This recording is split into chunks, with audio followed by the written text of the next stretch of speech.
Assalamualaikum warahmatullahi wabarakatuh. Waalaikumsalam warahmatullahi wabarakatuh. Izin Ibu, kami dari mahasiswi pasca sarjana Manajemen Manajemen.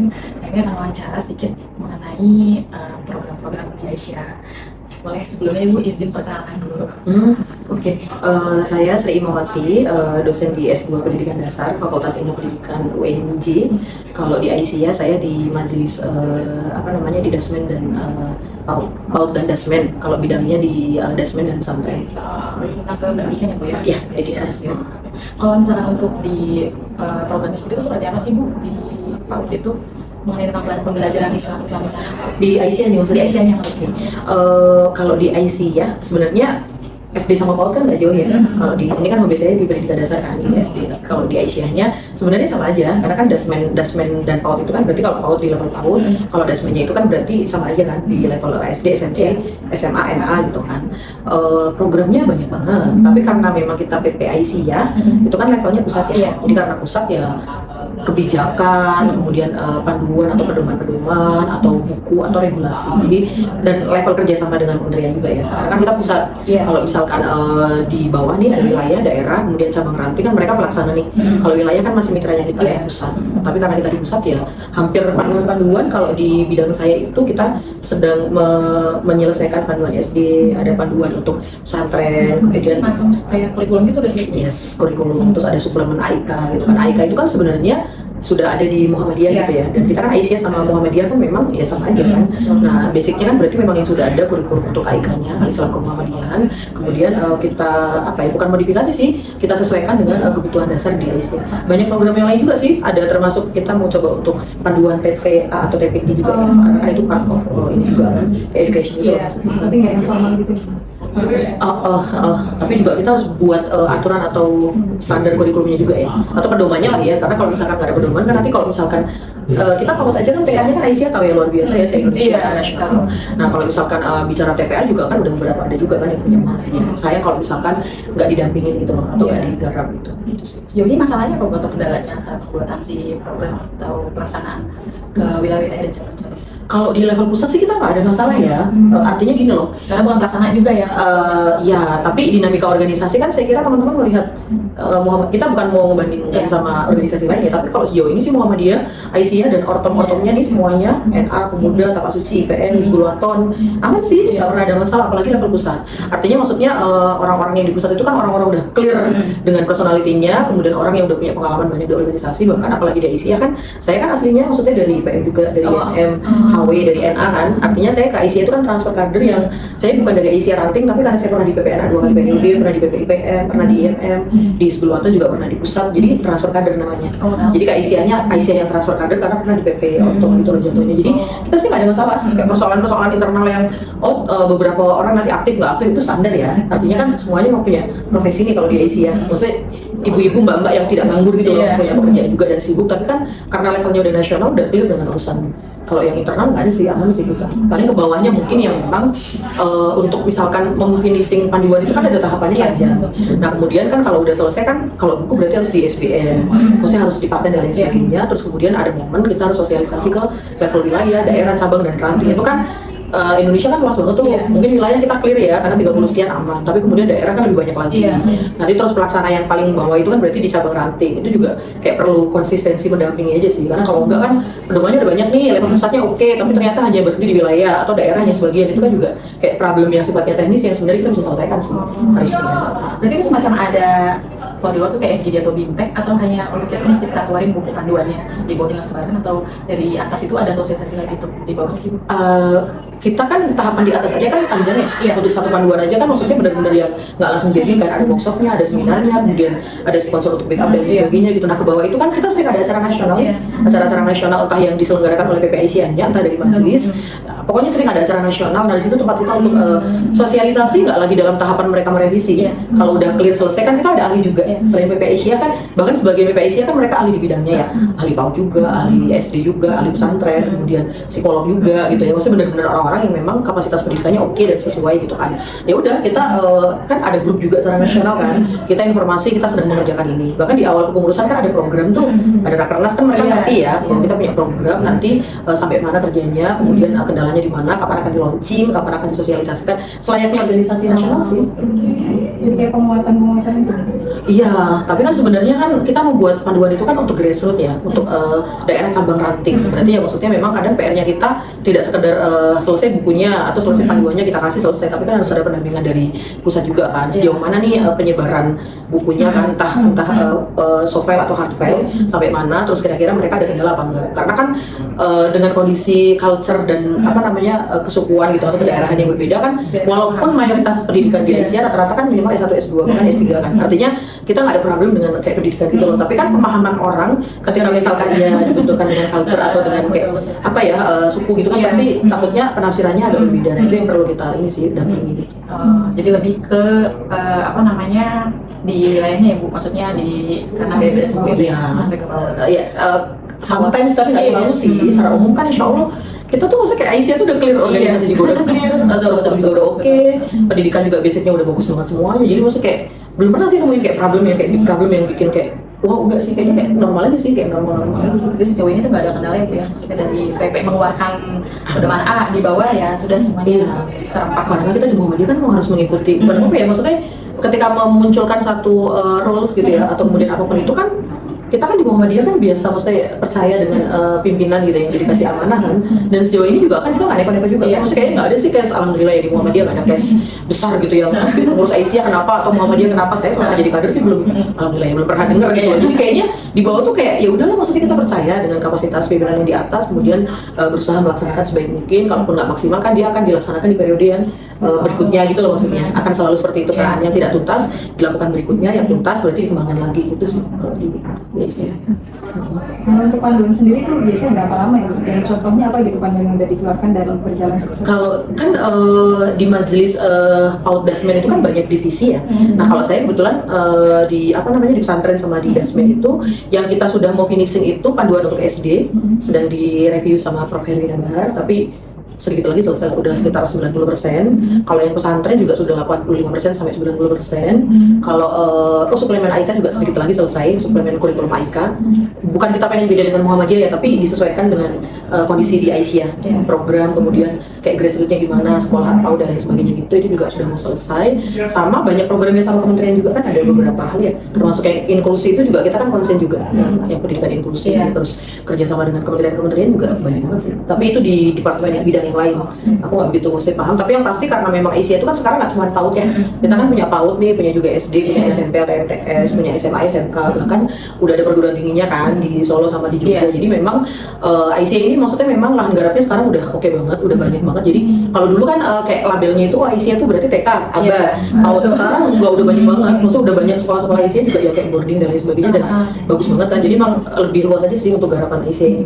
Jadi kalau panduan sih hampir semua bidang di Dasmen PAUD hampir semuanya punya, bahkan termasuk yang inklusi itu walaupun bukan bidang saya tapi sempat ikut jadi timnya juga, ada panduan inklusi juga, karena memang kan sekarang sekolah itu kan tidak boleh menolak siswa yang inklusi kan. Nah terus itu kan juga kita harus tangani, jangan sampai terus kita kan Islam nih, Aisyah bagian dari Muhammadiyah juga, kemudian kita ngomongin tentang inklusi tapi nggak clear tentang pseudo teacher, nggak clear tentang maksudnya gimana sih konsep inklusi di Aisyah, jadi kan takut malah jadi bumerang di bawahnya.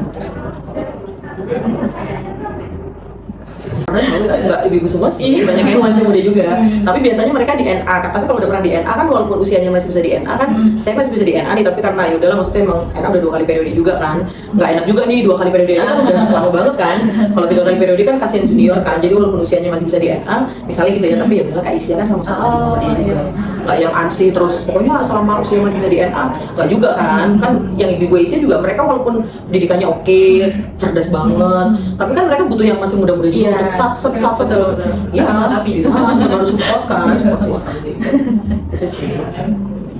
Berarti kader-kader di Aisyah juga bukan orang yang awam gitu ya, pasti ada tahapan-tahapan. Nggak boleh sama sekali. Muhammadiyah alhamdulillah perkaderannya clear sih, maksudnya anggap ya, misalnya saya kader nih, bukan misalnya saya kader kan, saya di IPM dari ranting sampai pusat, saya di MM sampai cabang, terus saya di Sebelum sampai pusat juga kan, dari Kobila, dari maksudnya daerah gitu kan, terus kemudian sampai ke pusat juga. Nah, kalaupun saya tidak di Aisyah ranting cabang daerah wilayah, tapi level ortomnya saya udah pusat, jadi namanya transfer kader. Jadi IPM kan pelajar nih, IPM kan mahasiswa. Nah, IPM yang perempuan itu bisa gabung ke NA dulu misalnya, yang laki-lakinya ke pemuda. Nah, karena dari NA saya NA juga nggak ada di bawah, saya transfer kader karena pernah ke IPM pusat, pernah ke HW pusat, jadi namanya transfer kader.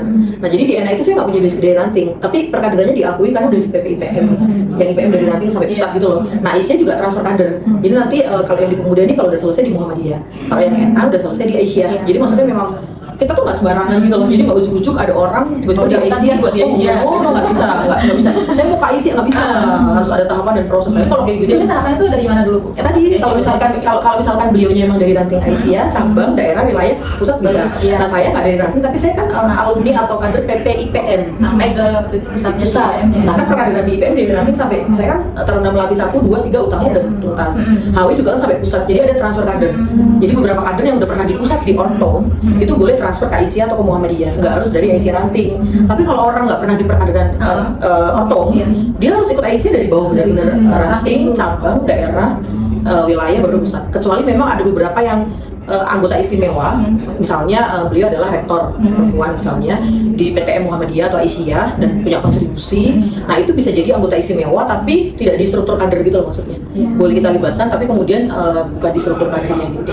Kita organisasinya di Muhammadiyah udah clear sih, di semua ortom juga nggak ada sih tiba-tiba maksudnya IMM sampai pusat nggak boleh, harus ikut di AD juga, harus ada Masta di AD, harus ada DAM, DAP gitu loh. Jadi memang benar-benar HW juga sama kan, Jaya Melati 1, 2, Jaya Matahari 1, Jaya Matahari 2. Dan instruktur di HW karena saya kebetulan instruktur nasional di 10 Aton, saya udah Jaya Matahari 1, tinggal Jaya Matahari 2. Nah, kalau jadi dosen di sini kan ada mata kuliah 10 Aton ya. Nah, kalau di sini minimal udah Jaya Matahari 1 dan dia dosen minimal S2 itu boleh ngajar di mata kuliah kepanduan di sekolah. Jadi nggak sembarangan juga ujuk-ujuk ada dosen nih terus doktor tapi bukan kader Muhammadiyah, nggak di HW, nggak boleh tiba-tiba ngajar HW karena 3 SKS kan, karena kan HW ini kita penggantinya pramuka.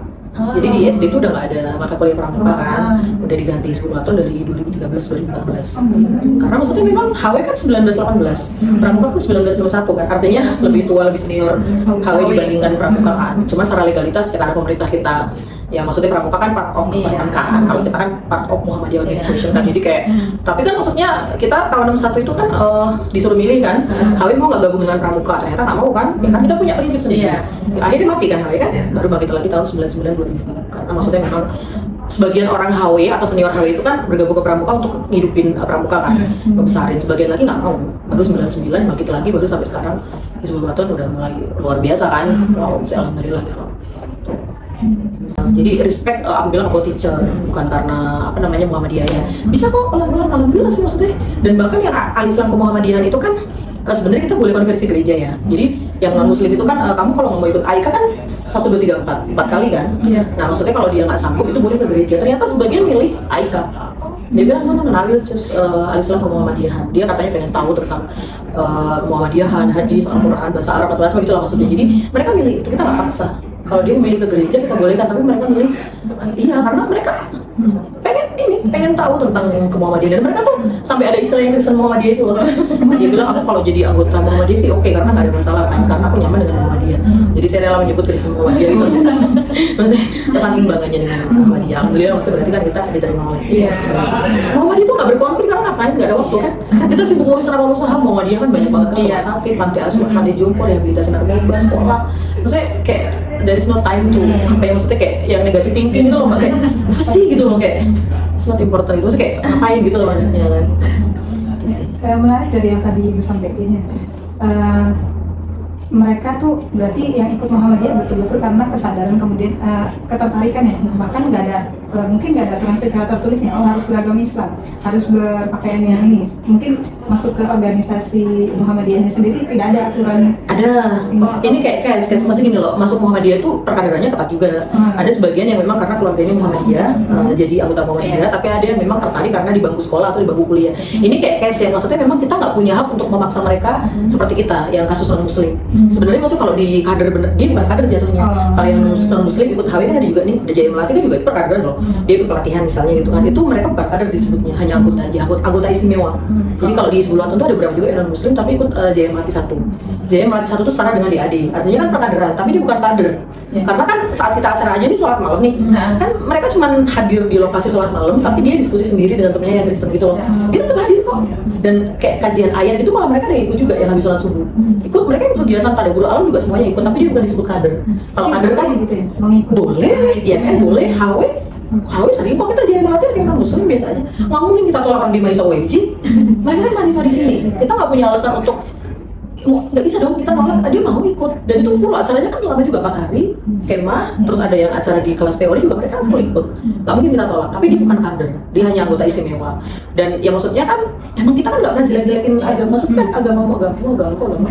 Tapi kalau kader nggak, ya tetap kita punya aturan cara berpakaian gimana, cara berbicara tentang pentingnya pendidikan, kita punya aturan standar. Nggak sembarangan tadi yang aku bilang dari ranting ke wilayah ya nggak bisa dong, ranting tetap ke cabang daerah wilayah ke pusat, ada jalur. Kecuali tadi transfer kader tadi yang dari pusat boleh gitu loh Kak Isya, karena aku ada bukti rekomendasi dari PPIPM atau PPNA yang mengatakan bahwa Imamati ini anggota di NA 2 kali periodenya siapa, nah dibolehkan masuk Kak Isya. Atau dari IPM pusat nih boleh masuk PNA karena ada keterangan gitu loh, maksudnya rekomendasi. Anggota luar biasa sih, tapi malah keren kalau aku sih ngeliatnya. Tapi bukan kadernya itu, mungkin orang lihatnya dia karena masuk situ dengan ininya. Ada kekhawatiran nggak pernah. Kekhawatiran itu yang terakhir kayaknya yang aku bikin di story gitu, yang anak Muhammadiyah Surakarta, Muhammadiyah Sumatera Utara. Itu lah ya, ada yang cowok sampai dikasih kayak forum untuk pidato mewakili teman-temannya karena dia berprestasi kan, dia nangis, dia bilang saya Kristen, saya awalnya takut didiskriminasi, saya awalnya takut kalau diasingkan dan lain sebagainya, tapi ternyata di Muhammadiyah berbeda gitu. Jadi saya tuh sampai hafal Al-Fatihah, sampai Syahadat juga hafal, Sang Surya hafal, dan saya itu nggak pernah didiskriminasi. Jadi di Muhammadiyah itu fokusnya bukan fokus ke mendiskriminasi orang atau debat yang ecek-ecek yang nggak bagus gitu loh, tapi fokus ke kualitas, kapasitas, keaktifan. Dan dia bilang bahwa kalau seperti ini saya rela jadi Kristen Muhammadiyah. Karena maksudnya dia ngerasa nggak apa-apa, karena Muhammadiyah itu bukan ancaman, bukan Islam yang maksudnya ngomongin ayo mati buat agama Islam, ya kan ayo poligami. Kalau yang Aisyah mungkin yang berkaitan sama governansinya kepemerintahan. Justru kayaknya bukan cuma Indonesia deh, luar negeri juga banyak yang masih. Maksudnya teman-teman tahu kan kita udah internasional juga kan? Maksud aku Muhammadiyah cabang istimewa kan udah di mana-mana. Termasuk di India kan juga ada, di Australia ada, di Mesir ada, di Singapura, di mana-mana ada kan? Maksudnya kita nggak ada masalah, justru malah menurut aku sih banyak proyek atau program dari pemerintah nih secara nasional. Iya dong. Luar negeri aja banyak banget. Ya, bukan ini ya, maksud aku luar negeri aja kita oke dan nggak ada masalah. Mereka percaya sama Muhammadiyah. Nasional aman, kita nggak ada masalah. Kan Menteri Pendidikan kita sekarang dari Muhammadiyah kan Mas Mukti. Terus yang di Majelis di Menteri Pendidikan tinggi juga dari Muhammadiyah. Hampir maksudnya untuk yang di bagian pendidikan kita aman. Kerjasama kayaknya hampir dapat turunan terus sih, apapun bentuk programnya. Alhamdulillah masih dipercaya ya untuk level bukan cuma Aisyah, Muhammadiyah, Pemuda, semuanya NA, Tapak Suci, Hizbul Wathan, IMM tuh hampir dipercaya sama pemerintah sih untuk kayak turunan program. Ya bidang mana yang kita bisa ambil, tapi rata-rata memang di pendidikan ya, karena memang kita konsen ke pendidikan, kesehatan, sosial gitu ya, ke masyarakat, keagamaan juga kita aman sih, alhamdulillah ya. Karena memang kita nggak ada masalah, apa sih masalah kita? Misal alhamdulillah ya, maksudnya kayak nggak ada masalah yang signifikan di Muhammadiyah ya, masih sejauh ini masih aman dan masih dipercaya.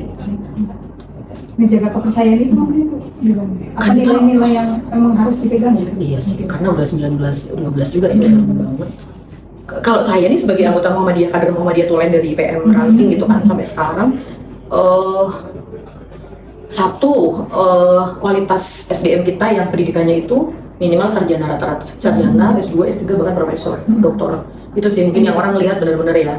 Yang kedua, amal usaha Muhammadiyah itu kayak real banget, yang orang bisa lihat tanpa kita kasih tahu. Sekolah, transparansi juga kita punya Lazis Muhammadiyah, itu juga luar biasa, udah keren banget dan selalu transparan juga, dan belum pernah ada case korupsi sih, maksudnya yang setahu sampai hari ini ya, belum pernah dengar tokoh Muhammadiyah pusat melakukan korupsi, nggak ada sih, kita alhamdulillah nggak. Karena kan kita cukup sejahtera juga ya, maksudnya walaupun anggaplah ya kesejahteraan di amal usaha Muhammadiyah kan nggak cuma perguruan tinggi ya dan sekolah-sekolah, nggak gede banget, tapi cukup sih alhamdulillah. Cukup itu maksudnya kayak kita lebih bagus daripada yang lain sih. Jadi kayak mungkin pendidikan sih yang paling utama ya, sama prinsip tadi yang kita mengikuti Al-Quran dan Sunnah gitu ya. Maksudnya kita nggak yang ribet dengan perbedaan-perbedaan, oh NU ini bedanya apa, Salafi bedanya apa, kita nggak ini sih kayak don't care, dalam artian bukan nggak peduli ini, tapi mesti kita ngerasa kita punya prinsip, kita punya tarjih Muhammadiyah yang segala aturan fikih apapun ada di situ maksudnya gitu.